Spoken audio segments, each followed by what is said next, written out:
শোনো, আমাকে কিছু টাকা দাও তো, আমি অনলাইন থেকে একটা জামা অর্ডার করব। কি বলতেছো তুমি এগুলা?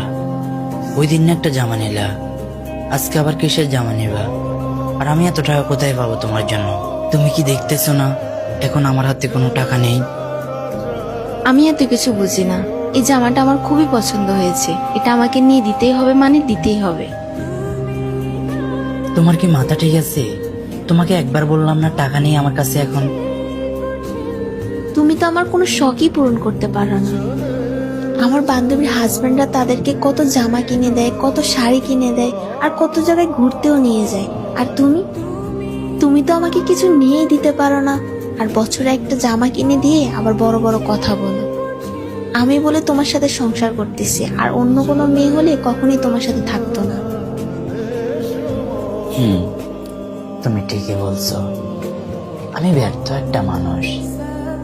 না পারছি তোমার সবগুলো পূরণ করতে, আর না পারছি আমার ভালোবাসাটা তোমাকে বোঝাতে। আচ্ছা তুমি সত্যি একটা কথা বলো তো, আমি কি তোমাকে ভালোবাসার দিক দিয়ে কমতি রেখেছি? আমার যতটুকু ভালোবাসা ছিল সবটুকু দিয়ে তোমাকে আগলে রাখিনি। ভালোবাসা দিয়ে কি করব যদি নিজের সবগুলোই পূরণ করতে না পারি? ও, এখন তোমার ভালোবাসা লাগবে না তাই না?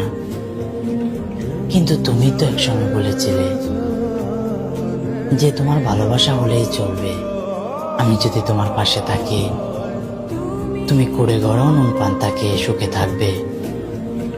তবে আজ কেন সবকিছু বলে গেলে? বিয়ের আগে তো মানুষ অনেক কিছুই বলে। তুমি ঠিকই বলছো, বিয়ের আগে মানুষ অনেক কিছুই বলে, কিন্তু তুমি জানো সত্যি কথা হচ্ছে তুমি আমাকে কখনোই বোঝোনি, কখনোই ভালোবাসোনি।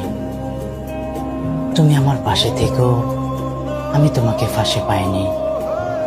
তুমি যদি সত্যি আমার পাশে থাকতে, সত্যি আমাকে ভালোবাসতে, তাহলে আজ তুমি এসব কথা বলতে না।